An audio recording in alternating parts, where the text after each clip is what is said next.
Shabbat Shalom and greetings to you all. Well, how's your spring going so far? It's certainly beginning to feel like spring has sprung, although every other day the ice and rain return, but it is April. Now, is the weatherman or Mother Nature playing a great April Fool's Day joke on us? April Fool's Day. Where does it come from? Well, no one knows for sure, but it is suspected that it began when the Julian calendar switched to the Gregorian calendar in 1563. And people slow to get the memo that the year's beginning had actually moved to Circumcision Day, January 1st, and instead continued to celebrate with the onset of spring, became the butt of jokes, that is, April Fools.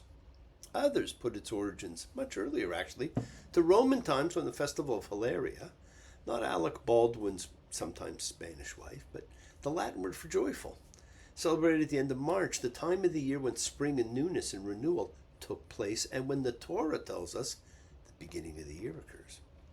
Wherever and whenever it began, it has taken on a life of its own. And it's not a prank that you've been given an opportunity to put in place the year that you want. We're now a week from Passover, which begins next Saturday evening, when traditionally Jews the world over would gather and celebrate the most important holiday in the Bible, the holiday of freedom. Freedom from fear and oppression by having the special dinner. It's known as the Seder. It's a word that means order, but which has become the name of the meal. Now, we primarily follow the Second Temple order of the service, as opposed to the original, and that is now a tradition. Food day and night, scramble for a living, feed the wife and children, say his daily prayers. Who has the right, as master of the house, have the final word at home? The Papa.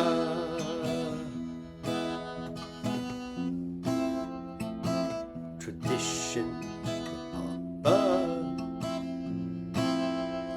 Now, tradition, it's a wonderful thing, but we're also going to talk about how to have an original Seder. We're going to do that next week as we get ready for the holiday. It's much simpler.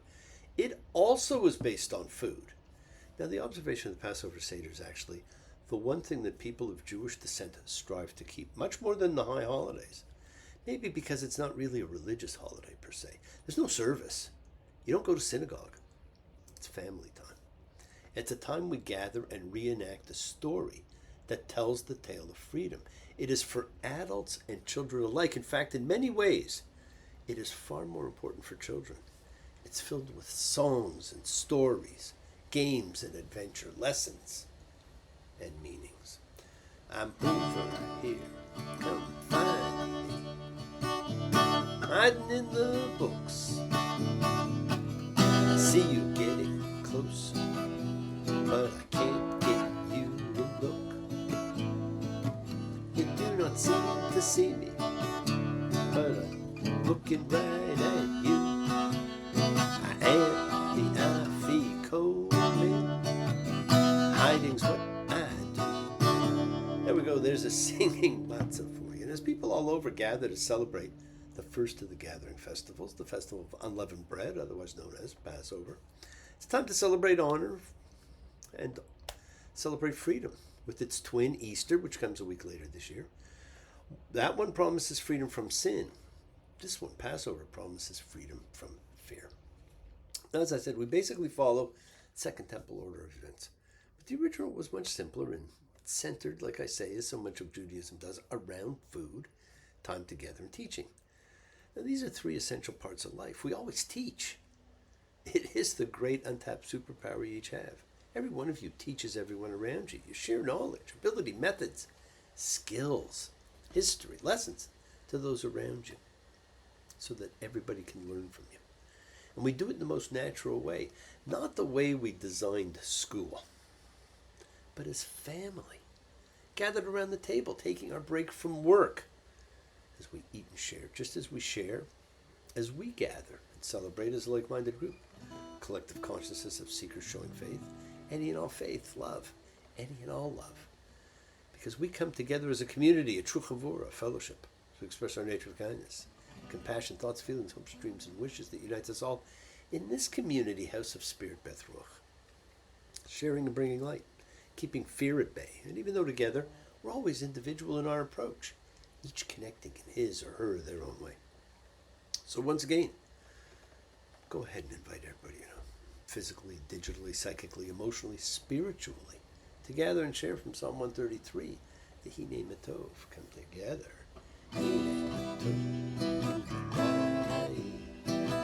Shebetachim Gam. Hine Matov. Shebetachim Gam. How good and how pleasant it is for brothers and sisters together. Community. Unity. Community. Together. Because we support each other in this community, let's all spread love, goodwill, fellowship to the world. Remember, friends, this is you setting aside a little bit of sacred time in your own sacred space to honor and converse with whatever you happen to believe in, because we all believe in something. It's a part of your kavanah, your intention that you put out to the universe. It's your goodwill. Goodwill and intention. They're the roots of what you control, of what you correct. It's your intention that sets in motion everything that occurs in your lives. It's goodwill, energy, light. We sent to help heal whoever you know that needs it. Healing and renewal is for everybody. It just floats through space, finding those in need. So send it out for those you know, for the souls and spirits of everybody you love. So think of whoever that needs healing and renewal and love. Just plain goodwill. Focus on them. Call their names. It's not just for people. It is for our pets. It is for the earth. It is the healing of the world. The tikkun olam, that is part of our spiritual genetic makeup, and a part of the healing of the world is when we send thoughts and energy for health and renewal and goodwill for everybody. They don't have to be sick. It is for those in our hearts and our minds. So let's all send energy out for the people in need everywhere. Special thoughts and prayers always for those who are truly in need of assistance. We pray for those who need prayer. We don't have to know them, because we want health, recovery, good life for everybody around us. Continue to send healing energy for the hostages still held, still in prison, still languishing. Let us demand they all be free in time for the festival of freedom, their second, without family and tradition. For those closer to us. For the wise Alan. For Charles and Amin. For misunderstood Miriam. Felt the blow she wasn't ready for. For the always happy Bill. For all-seeing Carson. The ever-surprising Callie. Wise beyond her years. A very old soul. For dear Gabby. For Jessica and Trevor. For Christine and Julia. For dear Snoopy. I'm looking forward to seeing. For the elf and Terry. For Dave and Sabrina. For Maria. For Paul, Pammy. For Marlu, Lucy, Shelley, Winston, and Ainura. For Alana, sweet, gentle, and ever-loving. And for Fern and Johnny, gathering with some of their own family to honor a pair of special birthdays. For Kathleen, Carla, Mina. For dear John and Maria, getting ready to move. For Doria, for Gloria. For Connie and Ronnie. For Tally. For Mayim. For Nina. For Danny. For all those suffering and in need, let's never forget to include all the familiars of our lives, all of our sacred animal friends, everywhere. For everybody around you in need, for the whole world, for the fantastic Devorah, who I am so proud of. We pray for all who need prayer. Friends, it is the kindness, the healing wishes. It is the goodwill and love we all send out. It just circles the world, finding those in need. So thank you, each of you, for all you do, for all you care, because the world is a world of spirit, and spirit, my friends, never dies.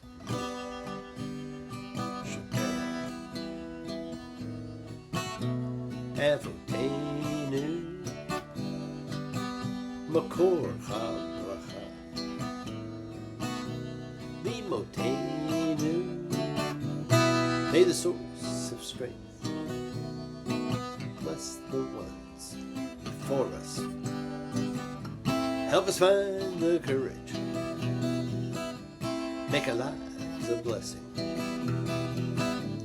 The renewal of body. The renewal of spirit. Let us say Amen. Mishaberach. Let us all have our spirits renewed, because this is the great prayer for healing, which we call upon God to heal as he has healed before. Mishaberach. May he who blessed, because all healing is a blessing. Let's all send and receive healing and renewal energy in our efforts to love, to share, to care, to grow. Renewal is for all, and we're in the midst of the opportunity to renew, which the annual first 12 days of the year provides us. Each of the first 12 days represents a day a month, so you could set out the energy of the year you want. Understanding the energy of each month or day allowed the people to know what each day represented, allowing them to do something on that day to symbolize what that month represents. First day was a true blank state. You can initiate a new project. You can think about the image you project. Second was security and value. Where do you get your sense of security from? It's not always money. Do something that fosters your sense of personal security. Third is siblings and communication skills. Speak with a brother or sister. Write a poem. Share a song. The fourth is mother, home, emotional foundation. Visit mom. It doesn't have to be physical. It can be virtual, spiritual. Do something to make your home more comfortable. Fifth is love of life and excitement. Life in an artistic vein. Do something that really fosters how you love to live life. Do something exciting, invigorating. The sixth was for health, for our pets. Think about what you need to make yourself healthier this year. Enjoy the unconditional love of a pet, yours or a friend's. Seventh is partnerships, business or personal, long-term relationships. We all have partners in life. Foster the relationships of life. Eighth is transformation. What do you see yourself becoming with the next phase of your life? What steps do you need to take?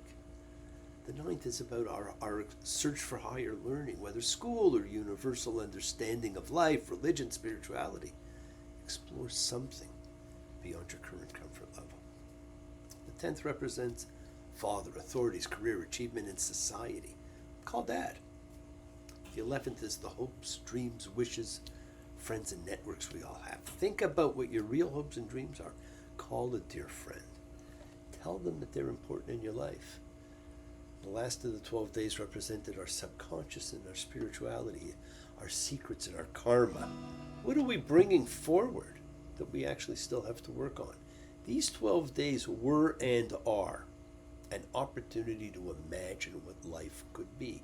They represent a time to initiate great change.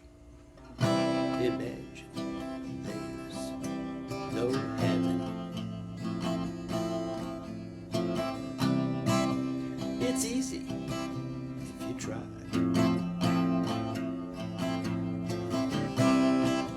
No hell below us. Above us, only sky. Imagine all the people living for today. You may say, I'm a dreamer,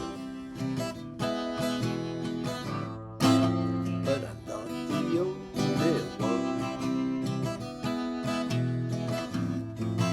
I hope someday you'll join us, and the world will be as one. Change your world, make it what you want, and you do this by changing yourself. Well, we're ready now for the journey, but everything's put on hold. Instead of the story continuing, and it has been a story, we get the handbook of the priest as we read and read Vayikra, and he called, aka the book of Leviticus. Now, the book of Leviticus is the shortest of the 5 books that make up the Torah. Many would go, thank God. And it sits squarely in the middle of the structure of the whole, in a way that may be unsettling to many modern readers. We've been reading a story, and now we have to take a break to read ritual. Now, this is the oddest of the 5 books of Moses, because the book of Leviticus is predominantly concerned with Levitical rituals. And so this week you get to become a priest, a Levite, and you begin to learn about sacrifices, the burnt offering, grain offerings, offerings of well-being, sin offerings, offerings with restitution. There's 5 right off the bat. You've never done one. You'll never do one. Although certainly some of the food I've cooked qualifies as a burnt offering. Now, is it any wonder, the older Hebrew name for the book was the laws of the priesthood. In fact, the people rarely did these sacrifices. The priest did. So this wasn't to teach the people. This was just for the priest. And I want you to notice something. Leviticus 1:1 introduces a new phrase, a phrase that will dominate the entire rest of the Torah. And he called to Moses, and the Lord spoke to him from the tent of meeting, saying, "Speak to the Israelites and say to them." Moses is now set as the sole intermediary between the people and God. And God's instructions come through Moses and Moses alone. Speak to the people and say. Now, Leviticus describes the sacrificial service, the duties of the priests. It also introduces ritual purity, the biblical diet, calendar, appointed times, laws of holiness, laws relating to redemption, vows, tithes. In addition, Leviticus discourses on ethical instruction, holiness.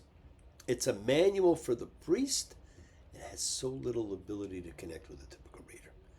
Now, following the powerful acts of God in Exodus, Leviticus is intensely just the words of God.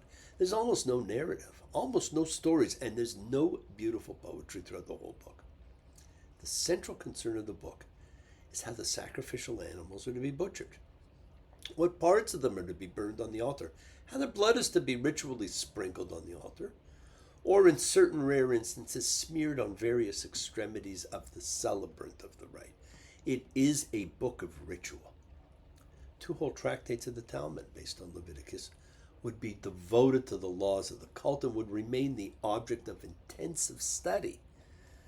At least by the later Middle Ages, young Jewish boys were introduced to the Torah not through the great stories of creation that put absorbing tales of the patriarchs in Genesis, but through Leviticus. And as Rashi put it, let the pure ones come and study laws of purity. What fun! Now there's a single verb that focuses the major theme of Leviticus, and that verb is divide. In Hebrew, it's hivdil. That verb stands at the beginning of the priestly story of creation. And God saw the light, that it was good, and God divided the light from the darkness. God made the vault and divided the water beneath the vault from the water above the vault. And so it was. In this world, the condition before the world was called into being was a chaotic interfusion of different elements. Welter and waste, it was called. What enables existence and provides a framework for the development of human nature, conceived in God's image and of a human civilization, is this process of division and insulation. Light from darkness, day from night, upper waters from lower waters, dry land from the waters. That same process is repeatedly manifested in the ritual, sexual, and dietary laws of this book.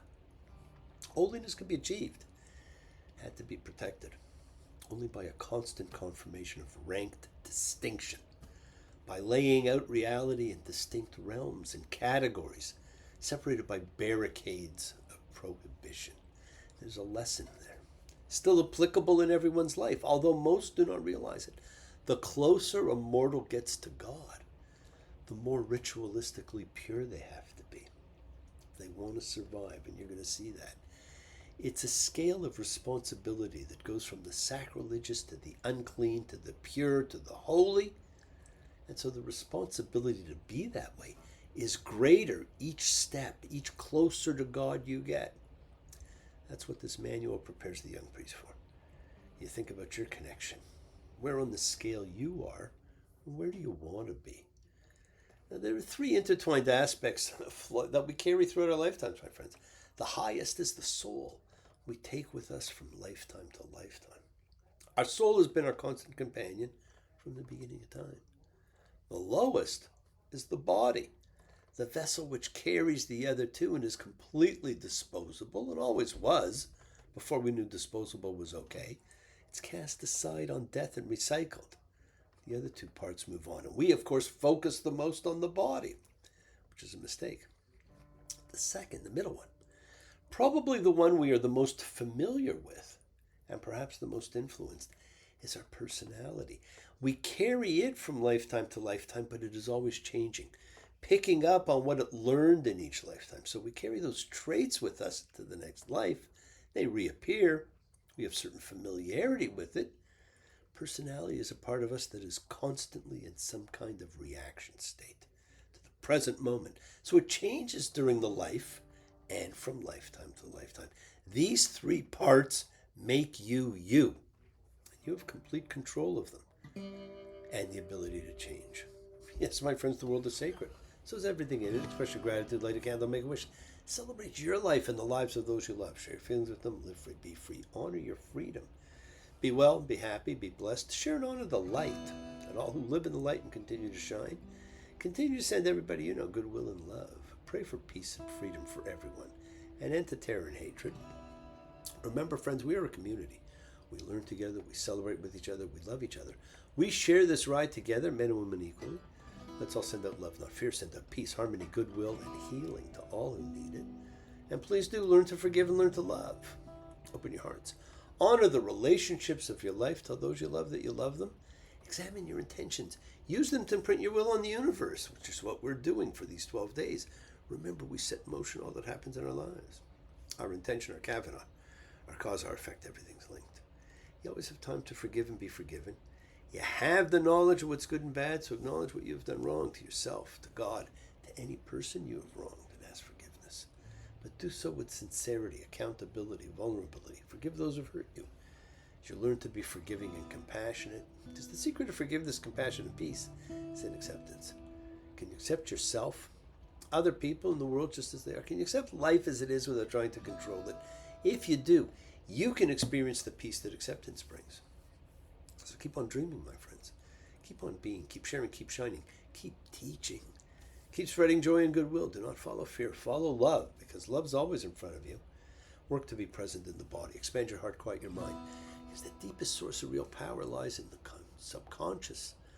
The ability to be mindful, to be aware, to be present in all of life's circumstances. Love with the heart. So a part of a greater whole. Embrace love, not fear, forgiveness, not anger. Be there for someone, because someone will always be there for you, whether you know it or not. Continue exploring what faith and belief mean to you, and never accept shame as a natural state. We all have it, but whatever you feel, others have felt. Whatever you've experienced, others have too. We share together. We learn together. We help each other. We are each of us trying to find love and acceptance and support. We all have or could have that special someone in our lives, so find them. Tell them what they mean. You're never alone on your journey. Listen to the voice of God as he, she, it, them, they talks to you. Remember, your connection to God and all he's created, in body and in soul, it's a part of you. It's a part of me. It's a part of all of us. Forever connected. Keep listening to the voice of God, because he's talking to you and just you. He reminds you that you need to just be you. To drop the masks we wear and the faces we show the world in this masquerade, and keep fear at bay. Are we really happy with this lonely game we play? Looking for words to say, searching but not finding, understanding. Anyway, we're lost in this masquerade. And you will have noticed, and you'll notice later also, that despite all these references to division and separation, the underlying theme here is this complete concept of unification. In fact, the underlying concept in all of Judaism is unification. One law for all, because we are all connected. That's why we treat everyone the same. There's no moving on for these people until we reintegrate those removed. Restoration of our perfection with God. Teshuvah, the return.